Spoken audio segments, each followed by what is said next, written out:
Welcome fathers who are looking to inspire their kids and become fearless. This is the Become a Fearless Father show and I'm your host, Klaas van Oosterhout. I'm a father of 2 boys, husband and entrepreneur. This show is created to teach you how to take control and enjoy the most difficult job you've ever faced, fatherhood. I'm going to keep it real and share real life experience. A heads up, there is no magic pill. You will have to put in the hours, sweat and tears to achieve victory.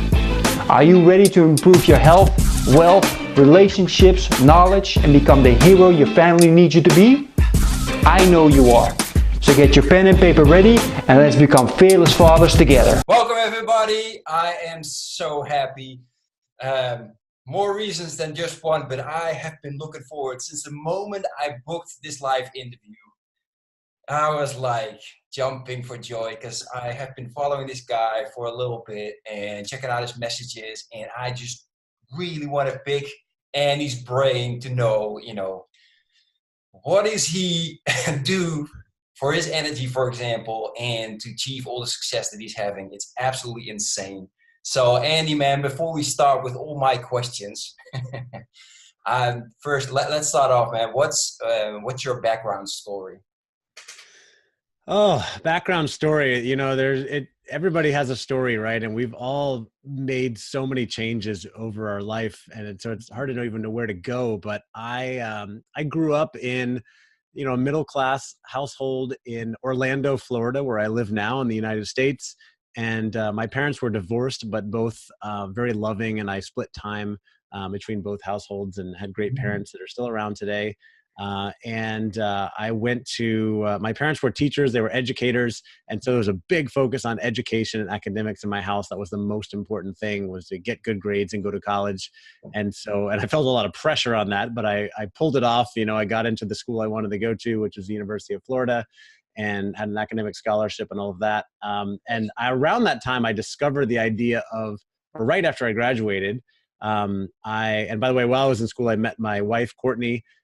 We started dating and eventually got married. And I also discovered this idea of entrepreneurship right after college when I read the book Rich Dad, Poor Dad, which so many people know and has often introduced people to this idea of entrepreneurship. And I wanted to follow that path, even though nobody in my family that I knew of had ever been an entrepreneur. And my wife and I, then girlfriend, future wife, and I moved from Florida out to California. For no really great reason other than, we wanted to try new things. We moved to LA and both ended up, I went to work for a couple different startups and started some companies of my own. Everything failed. There was nothing that really worked out. I had some terrible bosses that I wish I could remember all the stories from those experiences, but we both ended up going to grad school at USC. I got my MBA and I got into consulting for a really cool Swedish company called BTS. Where that moved me up to San Francisco, where we lived for 4 years. And I got a chance to travel all over the world designing and delivering training and development workshops for big companies around strategy and building business simulations. And it was a really awesome opportunity. Along the way, we started having kids. My daughter was born in San Francisco. And we moved back to my hometown of Orlando about 4 years ago. And about 1.5 years ago, I left my job with the consulting company BTS to go out on my own as an independent consultant. And I'm still in the area of training and development, corporate development, if you will, connecting companies with really cool learning solutions in areas like leadership development, strategy alignment, business acumen, things like that. And so I am essentially in sales, but I also do a lot of facilitation. And then, of course, as you know from following me, probably I'm really big into personal development, doing everything I can to learn and grow and improve every day, and trying to inspire those around me to do the same. And current situation, as I said, live in Orlando. I'm married to my wife Courtney for nearly 15 years, and we have 2 kids as well. Congratulations, man! 15 years, that's awesome. Yeah. I am so happy that I keep getting interviews with people that are married for such a long time, because I started kind of believe that it's unique, and instead of it's kind of normal that you married and you stick with it, and you keep, even if it doesn't really you have your hard moments, you still work and you continue, just like you mentioned, personal development, right? We'll go into Right. that a little bit later, man. You picked on something that I want to talk about. I've never talked to or asked this to anybody so far, man. You mentioned you traveled a lot, and when I follow and see your post, man, it's always playing this, playing that, family Yeah. together, we go here and stuff like that, man. Yeah. And some people, on the other hand, they never move Right. either from the country, maybe not even from their own village, right? So let's Yeah. inspire them a little bit. Explain to me, man, what are the benefits, or what are some of the most wonderful things that you have done and learned from traveling? I like that question. And of course, everybody's different and they're going to operate differently. I just learned recently, I've been traveling almost constantly for the last 8 years and I love it. There's a guy who I'm friends with I'm in a mastermind group that I just realized or learned that he just got on a plane for the first time in 12 years and his wife hasn't flown since their honeymoon. And so it's just a completely different lifestyle, right? They don't travel, they drive a few places. You asked about the benefits. I'll start with this. I read a book recently called, I think it was Dream Teams by Shane Snow. And in that book, he cites a study that he did that basically said that it was all about being more open-minded and how people are able to be open-minded and change their minds and be open to talking to different people. And the closest connection, what came out of the study was that the more countries people had visited or the more they had traveled, the more open-minded they tend to be. Now, the shortcut to this, if you're not someone that can really afford to travel that much, or you can't get out that much because of your job, whatever it is, it's not as big of a correlation, but the more books people read, the more open-minded they tend to be as well. And funny, along those lines, I don't know where it came from. My wife and I decided we were both really interested in traveling. And we traveled mostly around the US until we were close to 30 years old. I took my first international trip when I was 27. I was in business school and we went to China for 2 weeks. And that was just a really eye-opening experience. And I think when you go to other countries and, see other cultures and how people live, it gives you so much more perspective for, where you come from and the things, how you operate and how life is. And you understand that it can be very different in different places and different cultures. And so we got hooked on that. And we went back to China again in 2009 and backpacked around China and Vietnam. And we wanted to travel more, but we didn't really have very much money. So one of our workarounds actually was we signed up for this website. I don't know if it's really that around or popular anymore, called Couchsurfing. And we started hosting people on Couchsurfing. It was couchsurfing.org, where it predated Airbnb, and it would, you would stay with people for free and let them stay with you for free in order to kind of get to know different people. And usually they'd buy you dinner or something like that, or cook you dinner at their house. And this was before Airbnb came around, and when that came around, we started charging people. But but before that, we would host all these people from all over Europe and Asia and Australia and different countries. And it was such a cool way to kind of experience different cultures without, even though we didn't really have the money, or we didn't think we had the money to go out and travel. Some people go out and do it anyway, right? We had jobs and we felt like we needed to stick with those.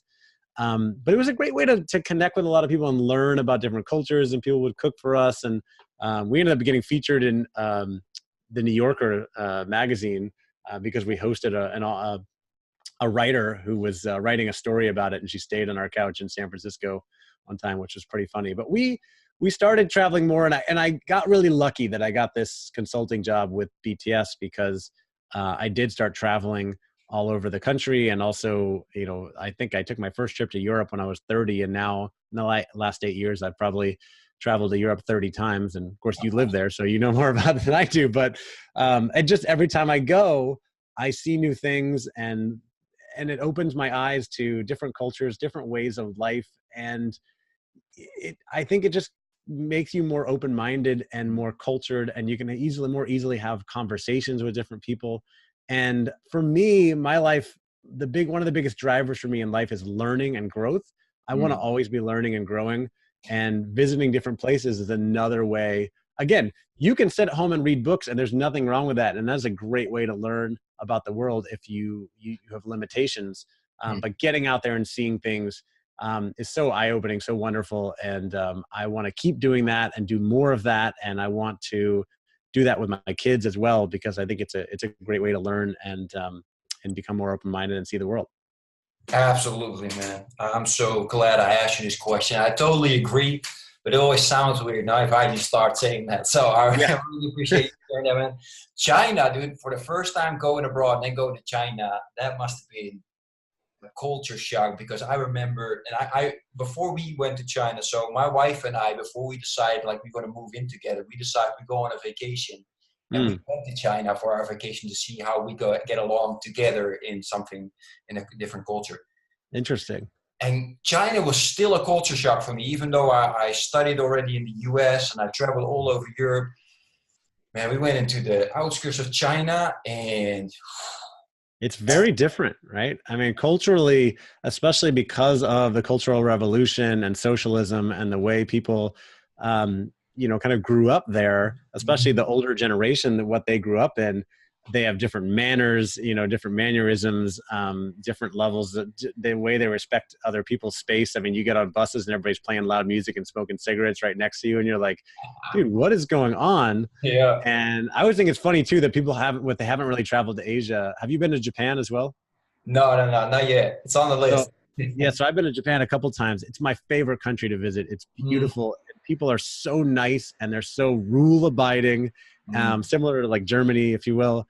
And, people that haven't been to Asia probably group those two countries together. And they could not be more different, China and Japan. I mean, it's just amazing. And seeing those things just opens your eyes to how different people are in the world. It's so interesting. Absolutely. I'm glad you shared that, man. We drove backwards in a bus on the highway because it's an exit. I mean, that's it's like, where do they do that, right? And no one honks the horn either. It's like, no, that's the way we are. It's just okay. Yeah. Cool, man. I'm glad I asked. I'm glad you shared that. So you mentioned personal development, and I saw actually right like an hour ago, I was checking you out a little bit to see if I can get some extra things to ask you. And I saw that you wake up really early and you have like a really solid morning routine. And I am very fond. I am actually teaching morning systems to fathers out there. So share with me, please, what does your morning look like? When do you get up? How you set it up? And explain a little bit the benefits over time that you've accomplished with this. Yeah, well, I'm excited that you're aligned about that and you're teaching this to other people, because it is probably the single biggest thing that has changed my life and made me much more driven and successful and who I am. And it all goes back to January 2016, so almost 3 years ago as we recorded this, actually exactly 3 years ago as we recorded this, that I discovered a book called The Miracle Morning by Hal Elrod. And I'm sure you're familiar with it if you teach this. Hal wrote this book all about how he went out and studied the most successful, or the practices that the most successful people do every day, and he combined them into one practice he called the Miracle Morning. And I still follow that every morning. So it's I get up usually around 5 o'clock, sometimes 5:30, but I aim for 5. Lately, it's been 5 a.m. every day. I meditate. Then I'll make some coffee and I'll take a walk and do my affirmations and visualization practice. I've gotten a little lazy with the visualization lately, but it comes in handy when you have important meetings and presentations, but also thinking about where your life is going. The affirmations, definitely something that I had never been exposed to before, but it's a great way to remind yourself daily of your goals and things you want to accomplish and the person you want to become. And the things that you want to eliminate from your life. Like I'm trying to eliminate judgment and cynicism and things like that. If I remind myself every day, it's easier for me to get rid of that and not think about the negative, but focus on the positive all the time. And then I sit down and read for 20 or 30 minutes. And then I have a journal that I write in every day. And I mean, those two things alone, all of those things have been game changers for me. I mean, going back to meditation, again, something that I never did before I discovered this. And now I do it every day. In fact, over the last 3 years, I've missed like 3 days of meditation. With the current app I use Calm, and it has me like 646 days in a row or something like that of meditation. And I credit that with being, having more patience and being calmer around my kids. But the reading, I read way more books because of this. I'm much more prepared for my day and keep up with tasks and things I want to do more because of the journaling.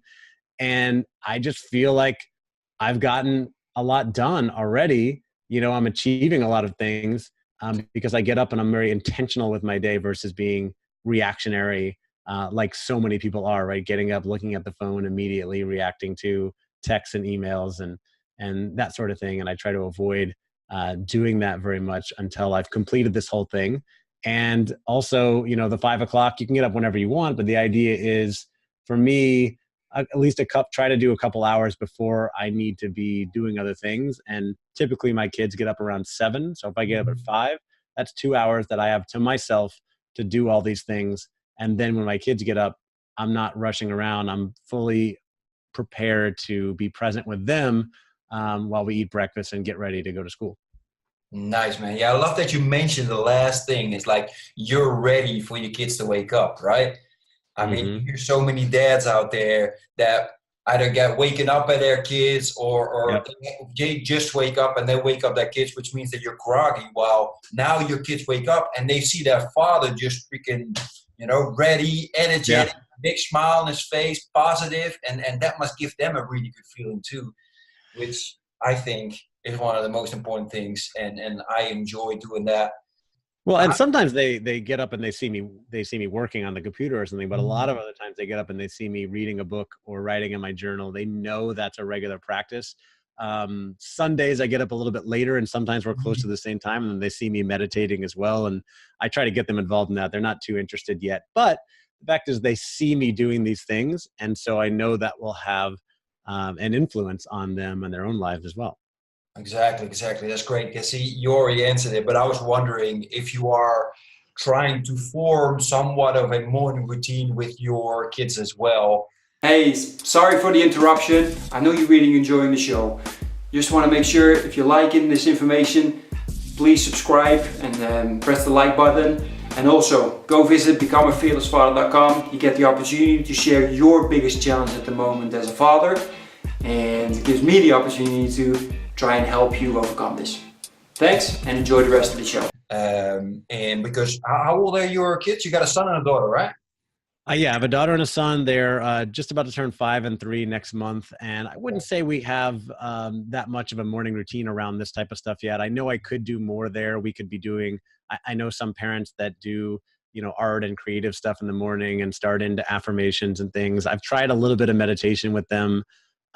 We do, when we eat breakfast together every morning when I'm home, and we do 2 things there. I have a question book that a friend turned me onto a long time ago. It's called like 3 years of questions or something like that. And there's every single day there's a prompt and you can ask your kids the question. It's good. It's really useful once they're like 4. I think we started a little earlier than that. So we do the question book, and then I'm a big fan of the book, The Daily Stoic by Ryan Holiday. And you got it right there. Nice. I've got my copy as well on my dining room table. And on my Kindle, I take it everywhere I go. And I'm not a religious person, and the Daily Stoic has become my Bible. And so I read it every morning with my kids. And again, they're young; they're not really paying attention to it. They know the names Marcus Aurelius and Epictetus and you know, Seneca and things like that, but you're not paying. But the thing is, we're getting in the habit of, hey, we read every day. We talk. We ask questions. You know, Daddy writes in his journal and reads and that sort of stuff. And of course, read books every night as well. But still haven't gotten that much into the bringing them into the routine yet. But that's something I could work on. Yeah, but they're still young, 5 and 3, right? Yeah, exactly. Listen, man, look, there's something I do with my kids every morning, and even a 3-year-old now is starting to do it, is I follow this lady from the UK, and it's called Cosmic Kids Yoga. And it's all kinds of stories, like what she had last time, Pokemon, Star Wars, crocodiles, stuff like that. And then she makes a really great story about this. It's for that kind of age group, 3, 5, and then going up a little bit. And we do it all together. It's lots of fun. I actually posted a live video on Facebook this morning. So nice. I'll have to check that out. And the live video and the Cosmic Kids Yoga. My kids both are, they know that I go to yoga every week, and my daughter goes to yoga with me now. Yeah, we practice a little bit at home. My son, my 2-year-old, he does downward dog, and then he does a somersault, and he keeps going, Daddy, I'm doing yoga. He's doing somersaults. I'm like, yeah, buddy. Awesome. Yeah, I saw that picture with or your message also that you mentioned that your daughter just kept going for a whole hour of yoga. That's amazing. I'm happy Yeah. to do, well, if we do 20, 30 minutes, which is the whole thing, my Yeah. oldest follows it. My youngest this morning was 5 minutes. Yeah, at least he said namaste, and then after that it went downwards. But hey, baby steps, some of us Yeah, didn't exactly. discover it until much later, right? Yeah, exactly. Well, I'm happy that he gets off the couch because before he's just still sleeping at 7 o'clock in the morning.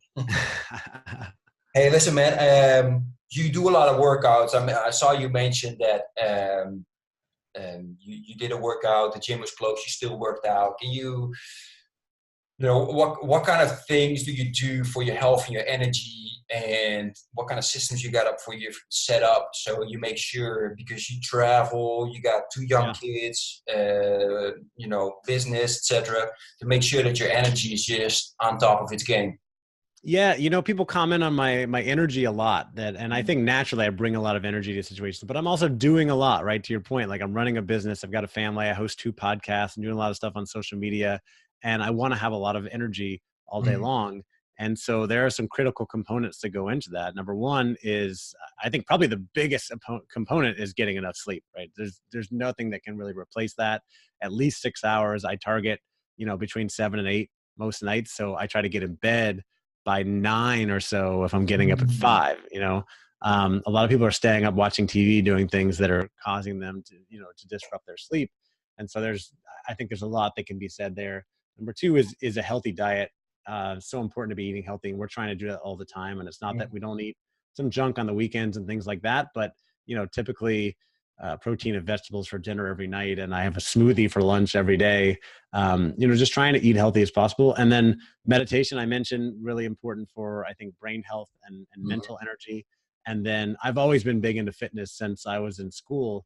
Mhm. And so I continue that now. In 2017, I had a goal to work out every day. And I think I missed, I don't know, like 5 days throughout the year. In 2018, I eased up on that as I was more focused on the business, but I was still working out probably 6 days a week. And 2019 is probably going to be about the same thing. So, and I mix that up, but typically I'll be lifting weights 4 days a week, try to do some cardio at least once a week, Mhm. and do yoga at least once or twice a week. And the yoga I introduced about 3 years ago, and I absolutely love it. I would love to do more of it, but I don't know. There's certainly a lot of health benefits, but I want to get the lifting and the other things in as well. Exactly. And I think all of those things are important, and you can do what you want, but the important thing is and a lot of people are big on working out early in the morning. I go all different times of the day. My Okay. rule is just that I need to go, right? Mhm. So the last two days I was in the gym at 6 a.m. because I was traveling and I had meetings all day. Mhm. Today I'm going to be done around 3-4 o'clock, and I'm going to go to the gym in the afternoon and take my kids with me, because I asked them, do you want to come with me? Because the gym I go to has a pretty good daycare, so I can take the kids with me on the weekends, or if I go after school, that kind of thing. And again, that's another thing where sometimes they complain they don't want to go. Sometimes they do want to go. Either way, they know that I go to the gym all the time. They Mhm. see it. And we can start to get involved in some different things together there. If I go lift, they're in the daycare, but I've taken my daughter to yoga with me twice now. And last weekend, we also jumped in on a couple of the cardio classes, Oh, cool. and it was fun to see them like running around and doing some of the stuff. And so I think it's just, those are things that, can have a great impact on the kids, because they see what you do and they see it's important to you, and they know that it's important to me. And it is really important to me that I'm getting some type of exercise, doing something every day, because I know it's going to make me healthier and happier, and probably more productive, more energetic. And by posting about it a lot, which I do, and I know some of my friends probably roll their eyes and they've seen enough of it, but others, many others, have told me they've been inspired to go work out because they've seen my posts about it. And that's why I do it, because I love helping and inspiring other people to go get healthy as well. Exactly. That's great, man. I think inspiring others is so important. I'm trying here in Spain as well because I see so many fathers out there.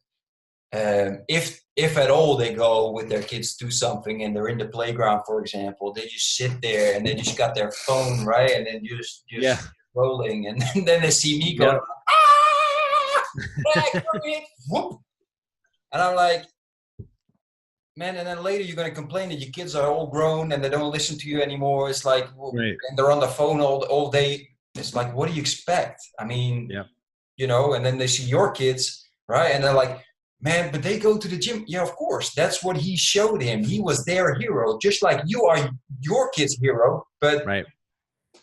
So I love it, man. Great. Keep inspiring people, please. It inspires me as well. I love your posts, so keep doing it. Love it. So you mentioned, man, you already said one book. You mentioned, and I think that comes into personal development as well. Reading is important to you. I keep hearing a lot of people saying reading books, like, you know, actually physical or doing audio. Do you have a preference? How do you have that set up? Do you do both or just one? Yeah, I'm strictly a reading books, I guess the traditional way kind of guy. I've never really done an audiobook. And I would say the two reasons for that is, number one, I don't have a lot of times where I would be doing that. I work from home. I don't have a commute. When I'm out, I walk a lot in the neighborhood, but I'm usually with my kids. And then the few times when I do have time to listen to something, I've got so many podcasts that I want to listen to, like yours, that, you know, I feel like I don't have time for books. So I like reading, you know, sitting down and reading the traditional way. And a note on that, you know, going back to the morning routine, talk about a shift. A lot of people know that reading is good and they want to read, and they probably grew up reading. Like I grew up reading a lot of books. You know, my parents built that, you know, influenced me there. But I think for a long time throughout my 20s and early 30s, I was very typical for someone, you know, educated in the Western world who maybe wants to read books, but doesn't read that many because they'll say, okay, I'm going to read a book when I lay down at night before I go to bed. And so I would pull out my book and I would read about 2 pages and then I would fall asleep. And so how long would it take me to read a book? About 6 months. And I would read on average 2 books a year, right? Maybe 3 if I found a really good one and I couldn't put it down. But when I started doing the morning routine and actually dedicating 25 to 30 minutes every morning, that first year in 2016, I think I read 25 books. And it was like, wow, I'm reading a lot more than I used to. And the next year I read 30. And last year I read about 28 books, I think. I usually keep a spreadsheet. And so now we're in January 2019. I'm about to finish, I think, my 4th book. A couple of them I had already started. And I'm, you know, churning through, you know, going through more books. I'm also, you know, I think it's good enough to read just to read, but it's important to try to put some of those things in practice too, if they're learning type books. So I do try to put things in practice. I'm always writing down notes, things that I learn and things that I want to implement and try. And, you know, as a result of this, it's funny, I'm always getting tons of book recommendations. People send me books in the mail now, which is like, how do I keep up with all these books? Unfortunately, I'm not. By the way, for anyone listening, they're like, oh my gosh, he read 30 books. I could never do that. I am not a speed reader. I'm not a fast reader. I think I'm a pretty slow reader. I've actually compared, I have a good friend named Alan, a friend from business school who reads much faster than me. We both took the same reading test once and his reading speed was 3 times faster than mine. And he read like 70 books last year. And I don't think he even follows an established routine. I think he just looks at a book, you know, and it somehow reads it. But the point I'm trying to make is, it's not that I'm a fast reader or have any superhuman strength. It's just that I'm dedicating time. That's all it is. Anything you want to do in life, whether it's reading or meditating or exercising or playing with your kids or, you know, working on a hobby, whatever it is, it doesn't matter.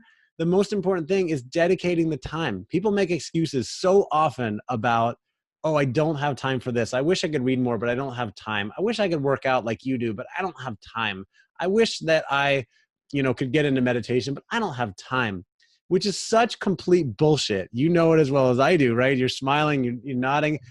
People have time to do whatever they want. It's all about prioritization. It's about making the time and dedicating the time to do the thing. If you want to read 30 books, then dedicate that time, schedule that time in the morning and sit down and read a book and stop looking at your phone and reacting to other things. If it's not that important to you, then don't worry about it. Go do something else. But stop making excuses that you don't have time for something and focus on what is within your control and prioritize. End rant. Yep, I love rants. People always apologize for rants. I'm like, no. No. Yeah, we're go. Real golden nuggets come out. Thanks, man. So I want to ask you on that, because you mentioned like, oh, I read 28 books and somebody reads 70. And Mm-hmm. sometimes you see people like, oh, I read so many books, Yeah. and they don't like what I say next. It's like, to be honest, I don't really care how many books you read. You can read one book or you can read Yeah. 50. What have you done with what you read? Like you Right. mentioned that take Yeah. action, right? Yeah. So I think that's the most important thing. If you read one book and took massive action and Yeah. made an impact in your life and other people, then bravo. If you read 50 books but you haven't done anything, it's like, Totally. I know a couple people that do that, right? They say, I'm going to pick 1 or 2 books this year and I'm going to focus in on it.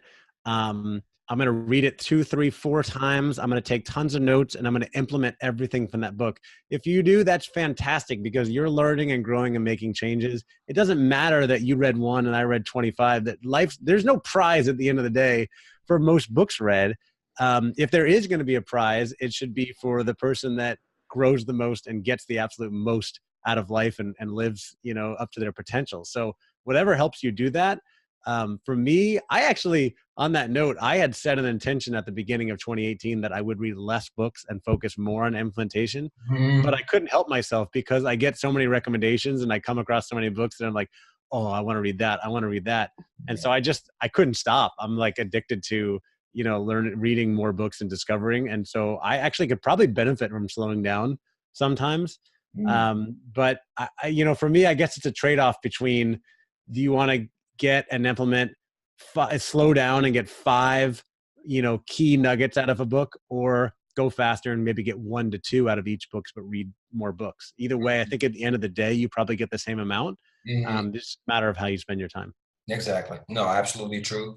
If you had to, all of a sudden somebody's going to tell you, look, you can only read 1 or 2 books this year. You're not allowed to read any more.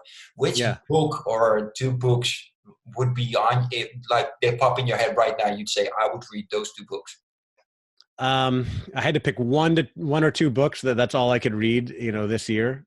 The Daily Stoic would be one of them for sure. Yeah. I think I could, my whole life, I could run off of that. And then, let's see, what other book would I pick? Maybe one of those Tim Ferriss books or Tony Robbins, that I know there's just so much knowledge in there for all of life that I can use, like Tools of Titans or Tribe of Mentors, where I could just read this over and over and just keep pulling so many nuggets out of it and probably live my whole life based on that. And I wouldn't need anything else. Awaken the Giant Within from Tony Robbins, which I read, 3 years ago, and I've been to a couple of his programs now. It's 30 years old and it has everything you need to live your life, to live your best life. You don't need anything else. So I would probably pick one of those. Nice. Yeah, I'm glad you mentioned Awaken the Giant. I can't get through the book. It's so big. It's so full of nuggets that I just keep getting stuck. I'm like, okay, I got to focus on what he actually shares and work on that. And then right. Yeah, that's a book where you can pick 1 chapter or 1 section and focus on it for 3 to 6 months and not move on, because there's so much huge, impactful advice in there. Like, I know there's a whole section on the language we use, right? And how so much of our life is influenced by the language we use to ourselves and to others.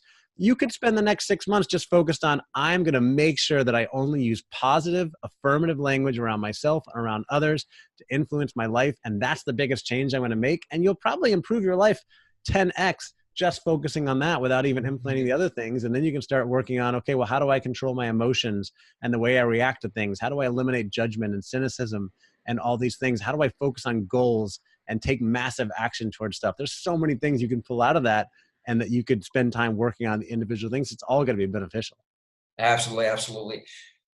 You mentioned this before as well, being positive, and you're really trying to focus on that. It was this week, somebody was mentioning like, we just have automatic negative thoughts like that. We don't have automatic positive thoughts, apparently. Yeah. So I'm just wondering, how do you work with that? Because that's really hard. Do you have some tricks or something that you can share, or something to focus on? Yeah. There's a couple of things, and number one, I would just say right off bat, I think I'm a little bit lucky. I think I'm just naturally inclined to be positive and optimistic, and I'm just lucky there that that's my personality. But the other things I would say is, number one, focus on surrounding yourself with positive influences and avoiding negative influences. I mean, you know this, and a lot of people know this implicitly, but do you do it? Are you watching TV news? Because, cable news, of course, has so much negativity about what's going on in the world and politics and, this and that. And all of that, is going to bring up negative stuff. The people you're around, when I think back to my days in, high school and even college, I had a lot of friends who were very negative, and we spent a lot of our time being cynical and making fun of other people, judging other people. Mm-hmm. And, I can't change the past. That's who I was, and that's the people I was around. But that had a big influence on me. And now I don't hang around with people like that. I hang around people who are positive, who think about possibilities for the future rather than lamenting the past or things they don't have. And then the third thing I would say is that I think a lot of people's negative thoughts come from comparison. I think people spend so much time comparing themselves to other people. They look at the posts they see on social media. They look at the cars that people drive, the houses they live in, what their families look like. They look at the pictures and say, oh man, that guy has it so much better than me. He makes more money. He's healthier. He works out more than me. He's better looking. His kids are better behaved. All these things, you're like, this person's so much better than me. And it doesn't do a damn thing for you. It doesn't help you out at all. All it does is make us stressed and anxious and depressed. It doesn't improve your life in any way. So I would say, stop comparing yourself to other people. I just recorded a podcast episode on this morning on my podcast, The Andy Storch Show. Stop comparing yourself to other people because there's no benefit to it. And focus on comparing yourself to yourself yesterday or last month or last year, right? Where have you grown? Where have you improved? Be proud of that. Be proud of your accomplishments because that's going to bring more positive thoughts to you, right? When you start thinking about, wow, you know what? Like I just said, 4 years ago, I was reading 2 books a year. Now I'm reading 25 books a year. That's a huge improvement. That's awesome. You know what? My friend Alan reads 70 books. That's cool. That shows me what's possible, but I'm not comparing myself to him. I don't care that he reads 70 books. I improved how much I read and learn compared to what I did in the past. Therefore, I'm pretty awesome. And by the way, a lot of people have a hard time giving themselves credit and accolades and being proud of themselves. It's okay.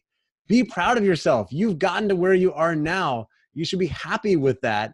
And, you don't have to be satisfied. Maybe you want a lot more, but it's okay. It's fine. It's good to be proud of what you've accomplished and give yourself a pat on the back and then start to want more and compare yourself. Okay, this is where I am now. Where do I want to be tomorrow? And, stop comparing yourself to other people. I just think it has such a negative influence. And that goes with going to social media, which I love. I'm on there all the time creating content and posting, and I know you do as well. And I think there's so many benefits to that and ways that we can connect with others. But I think people also get themselves too wrapped up in like number of likes and comments and the things that are coming because they get that little endorphin rush from dopamine hit. From each like and each comment. And so they get back and forth arguments with people and things like that. Get away from all that. Don't worry about all that. Just measure yourself. How much impact am I having? How much have I grown? How much have I improved compared to where I was before? And if you focus on those things and surround yourself with people who are also very positive and ambitious and wanting to get the most out of life and are supporting you, I think you're going to be a lot happier. I can't help everybody. Everybody is different. Everybody has different situations. But as far as avoiding those negative thoughts and getting more into the positive, those are the things I would focus on. Nice, man. I love that. It reminded me immediately of a post that Larry Hagner shared where he was saying, so many people focus on what other people share on, their pictures of their happy families on Facebook and stuff like that, and all the things that they have. But it only shows one instant of a moment in their life. You have no idea what happens behind that. That's right. It's the highlight reel. It's the highlight reel. If you watch sports, right, and you watch the highlight show here in the U.S., it's ESPN. Over there, it might be Sky or Sports or whatever it is. What do they show from the game? They don't show the whole 2-hour game from the day before. They show the 2 plays that were the highlights, And that's what we see on social media. We see people's highlights, and then we compare our whole lives to that. You have no idea what is going on in their lives behind the scenes. You don't know how much that guy or that gal is fighting with their spouse, or the relationship they have with their kids or their friends, or how much they hate their job, or how much debt they're in because they bought that expensive car. You have no clue. And you know what? It doesn't matter how they live their life. All you need to be worried about and focus about is how you're living your life, and how much you love your own life, and how much you've improved over the past, and the relationships you have with your spouse and your kids and your friends. It doesn't matter what those other people are doing. So stop worrying about what they're putting up there and comparing yourself. Be inspired if you want to be inspired. And that's where I tell people to shift. It's not that you need to ignore what the great people are doing, right? You and I have podcasts, and ours are probably pretty small compared to, say, John Lee Dumas or, Pat Flynn or something like that, who have huge podcasts and businesses. Yep. I don't compare myself and think, oh, I wish I could be them. I'm inspired by them because look what they've created, and look what's possible, right? Larry Hagner, who you mentioned, runs the Dad Judge Alliance, which is an amazing group for fathers that I've been part of for the last 2 years. And what he's created has been awesome. And I'm inspired by that because it shows me what's possible, how you can create a group, how you can inspire and improve lives for other people, and build a community that allows people to connect, and a business around that. And I hope to maybe do something like that one day. And so I don't compare myself saying, oh, I wish I was Larry Hagner. I'm just inspired by him. I'm inspired by you right now because you're doing this live, and I've never done any of my podcast interviews live. And I'm thinking, man, maybe I need to do that. Maybe I need to learn from you and see what you're doing. And that's the attitude I take, is always, what can I learn from other people? How can I get better? Not wishing I was them. I used to be like that, by the way. I've not always been this way. I was always comparing. I was always jealous and envious of other people's lives, their jobs, their cars, whatever they had. And I realized that who gives a shit, right? It's not going to help me. What's going to help me is being inspired and learning from people like you and everyone else that I surround myself with. And so that's what I'm focused on today. Nice, man. I love it. Yeah, I hear what you're saying. People find it also weird that we surround ourselves by people like me, for example. You can kind of say that I'm doing the same as Larry. It's not the same, and then they're like, why are you in contact with Larry? Why do you have Larry in your podcast? I'm like, dude, why not? The guy is doing amazing things. Right.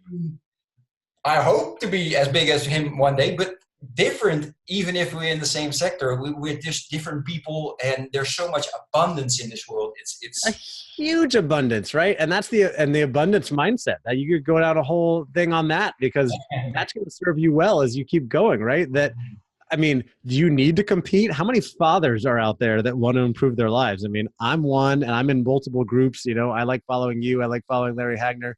There's millions and millions and millions of fathers out there, and you only need a few hundred to, feel like you're making an impact, to make a living off of it. You don't need that many. So there's no reason to compete. You might as well just help and inspire each other. Yeah, exactly. I love that, man. Thanks for sharing that. I'm going to hop a little back, man, because you gave so much information in the beginning of your origin story. You mentioned, like, when you started out and you failed a lot, right? And so many of us, I failed a lot, and I don't have no idea sometimes why I keep going, but we keep going, right? Yeah. Some people fail and they stop. Can you please explain a little bit, like, what's your philosophy in regards to failure? Oh, man. I think that for a long time, I was afraid of failure. I was embarrassed by failure, like most people. And the reason for that, of course, when you really dig in, why are people afraid of failure? It's because they're afraid of judgment, right? I was afraid of judgment from others and what people would think of me. And it wasn't until I got into this area of personal development, and really when I read the book Mindset by Carol Dweck, which is another big one I would put on that list of, man, I could live my whole life on this book, right? It was a huge game changer for me. And living life with a growth mindset, which means that, failure is more, some people say failure, there's no failure, there's only feedback. So it's trying things and learning from them. And so you think about, you mentioned going back in my career to the startup days when I was in LA, starting companies, working for startups, and everything was failed. I used to be so embarrassed of that time in my life. Like I wasted those years. I didn't accomplish anything. But really what happened was I was learning. I was trying different things. I learned things that work and things that don't work. I learned from that experience.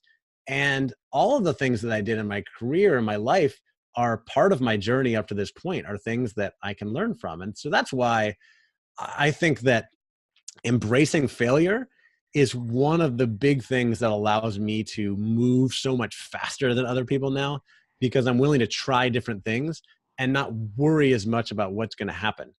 For instance, as we recorded this in January 2019, I have a business partner. We're talking about organizing an event, a conference around one of my podcasts, my talent development podcast. Mm-hmm. And it's a huge undertaking. I have no idea what's going to happen. And in the past, I would have been like, oh, maybe one day. I'm not going to try that now, because what if it fails? What if I put that out there and send emails to people and then nobody buys tickets or shows up? And that would be a failure, and that would be embarrassing. But now I realize that I'm never going to make progress unless I try.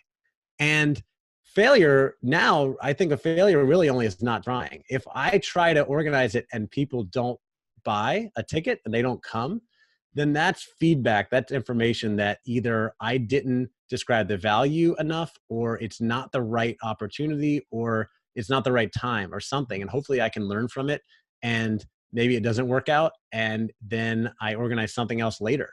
And I think so many people, one of the books I mentioned, Tribe of Mentors by Tim Ferriss, is a collection of, he sent emails out and asked a whole bunch of people he admires the same question, like 200 people or something. And one of the questions is, what's your favorite failure and what did you learn from it? And those are my favorite answers in that book, because so many people say things like, oh, I really wanted to be, one that stuck out was like, I really wanted to be a journalist, I think it was, or something. And I got fired from this job and I thought it was the end of the world. But then that actually created the freedom for me to go follow my passion and do this other thing. And now I love my life. I'm doing all these awesome things that I never would have done if that first thing hadn't failed. And there's tons of stories like that. And if you think about your own life and you think about the things that you failed at, a lot of times they led you to go do something else that you maybe wouldn't have been able to do if it hadn't worked out, right? So if I hadn't failed in some of those early things, then I might have been in them doing them longer until I had to quit. And that would have cost me time in doing something else, like finding a job later on or meeting people later on that I wanted to meet. And so I now think of failure as feedback, learning opportunities, and it gets me to things quicker. So if you're trying something new, you're launching a business, people say that the worst thing that can happen is mediocrity, right? Because if you're really successful, awesome. If you fail, you get to pivot and move on. But if things are just going okay, then you kind of stick with it for a long time and you don't make a change, right? So failure allows us to pivot, to make changes, to learn, and to try something new. And, not that I'm not still afraid of rejection and failure and judgment. I'm doing a lot of work to move past that. And I think talking about it on podcasts like this and on my own podcast helps me even more, because I'm talking to myself as much as I'm talking to everybody else. But I think if you look at the most successful entrepreneurs, the most successful inventors, people that we admire in the world today, like Jeff Bezos and Elon Musk, they are constantly trying new things and failing way more than they're succeeding. And they're not worried about it. And they're successful because they're not worried about it, because they see failures as opportunities to learn. Exactly. Great. I'm so happy I asked you this question. Wow. Man, and I keep forgetting to tell people, make sure that you have a pen and paper ready to make Well, the good thing about podcasts, if they're listening and recording, they can always go back. I always pause things and rewind and write stuff down. Yeah, exactly. Yeah, what I do is I have actually created a membership site where I post the video and the audio so people can do both. And for all now it will be, I can't even, 30 seconds is this. I already have one earlier, 4 hours earlier. And Nice. That was 30, 31, 32. Man, I'm lost. It went too fast this week. Anyway, man, to continue real quick, because we're running to our end. And I just had another question, and of course, it just left my brain. So I'm going to skip to something else that also entered in my brain, man. Mentoring, right? I never heard about the whole thing of a mentor until last year. So December of 2017, I met Niti Sobo from I'm Not You. Oh, man. I know that guy. I had him on my podcast when I first started a long, long time ago. Oh, for real? Yeah. He changed my life completely. in only 12 months where I'm at now. And he actually, thanks to him, now Become a Fearless Father exists. I would have never come up with that on my own. So I'm just wondering, what's your thoughts on Mentor? What does it have done for you? Yeah. Man, everybody, I love this metaphor that I think I learned from Larry Hagner, actually, is that everybody is in different places. Like, think about people climbing a mountain and everybody's in different positions. And so wherever you are, there are always people ahead of you that you can learn from. And there are always people behind you that you can help. And so I like to be in the middle, and I have lots of mentors and people that I surround myself with that I'm inspired by. And I love helping other people. So I'm always posting and commenting on social media, doing free coaching calls and stuff for people. And that's why I do the podcast, to help other people. And I know you created your community to help other people, and you do stuff like this to help others. And then you have mentors that you learn from. There are so many people, there's so many things that we want to do, and we're not going to learn it all from books. We need to see other people that are doing successful things. And instead of comparing ourselves, like we talked about earlier, be inspired by them, learn from them, and hopefully have some of them hold us accountable too, if they're a good coach or mentor. And the other thing I would say on that is, don't be afraid to pay for a mentor or for a coach or for a community to be around people that are going to push you and improve. I think if you come from a traditional education background like I do, you think of paying for college and school, no problem, but like paying for a dad's community or paying for a Tony Robbins seminar or paying for a coach, crazy. It's hard to do. But I'm telling you, as I go deeper and deeper into this, 3 years in, I've been in a mastermind group for the last 2 years running. I have a mentor who runs my mastermind group named Vincent Pugliese. He has a great book called Freelance to Freedom, and a community called Total Life Freedom that I pay to belong to. I hired a sales coach. I've got, mentors in different areas that I look to in podcasting, parenting, fatherhood, finances, business, sales, entrepreneurship. All these areas, I have people that I look up to and that I can reach out to. And it just makes me constantly have the ability to get better and better, because I can look to see what they're doing. I can ask them questions. And like I said, don't be afraid to pay for mentorship or coaching, because people deserve to be compensated for their time and for their experience and what they've developed. And it makes them more likely to get, if they're in demand, then they can't just give their time freely to a bunch of people. They're going to decide to give it to the people that are paying them for it. It's just the way the world works, right?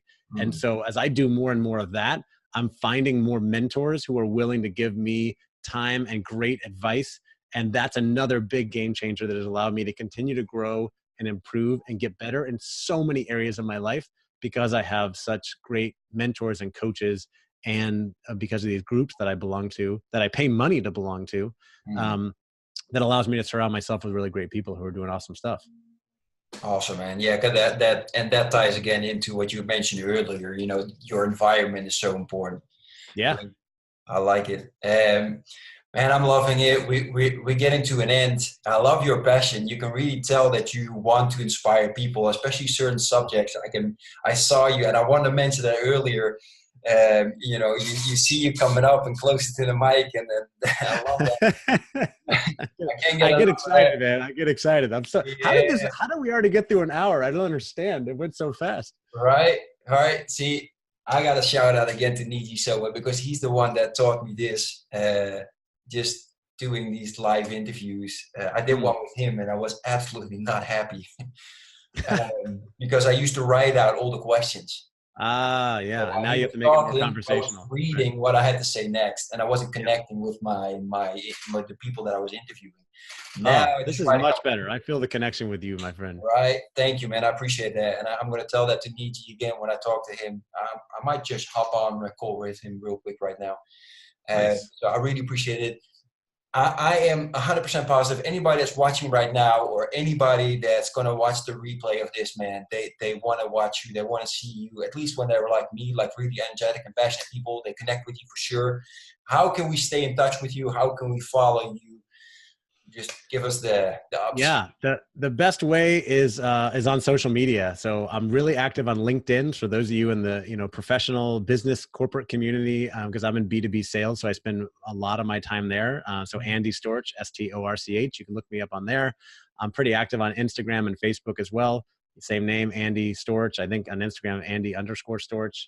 Mm-hmm. For some reason, I couldn't get Andy Storch. I don't know. Nobody else has it. I don't know what the deal is. But yeah, all three of those I'm pretty active on. I'm posting more and more. And then I have 2 podcasts. One is called The Andy Storch Show, which is all about personal development. And the other one is called The Talent Development Hot Seat, which is all about corporate talent development. So if you happen to be in that space, check it out. But man, this has been so awesome. I really appreciate you giving me the time and space to rant and rave about all the things that I care about and I'm passionate about. So thank you, man. Cool, man. I actually want to say immediately, we got to do this again because I actually still have a lot of questions. So but who knows, man, maybe this year. If not, bring it on. I appreciate it, man. I so much appreciate it. I feel blessed this week with all the magnificent people. And this is just like a huge cherry on the cake that I've been eating this week. So thank you for that. Everybody else, if you're watching this on the replay, I will make sure that all the links that Andy just talked about, you will find them underneath right there. And you can get in touch with him. I can tell you for sure, you reach out to him, he will take the time to answer anything and get you inspired for sure. So everybody have a fantastic, in my case, a nice evening and good rest. If everybody else is on the other ends of the ocean, then have a fantastic and inspiring day. Enjoy your weekends and make the best out of it. We will talk soon. Goodbye. Cheers. Are you still meeting up with your friends now that you're a father? Kids making you stress out. You got no time for yourself to work out, read, or relax. Can you still remember the time you were hanging out with your friends, feeling energetic, happy, and confident? Spending time together and talking about your life and your crazy dreams. You're feeling alone now, don't you? No one to share your challenges with, and you're just running around from one storm into the next. Well, it's time to change this now. Join me and the Brotherhood of Fearless Fathers to speak on a weekly basis with like-minded dads to crush your challenges, face your fears with determination, be held accountable, and regain control of your life. If you want to become the hero your family needs you to be, then go to becomeafearlessfather.com/brotherhood.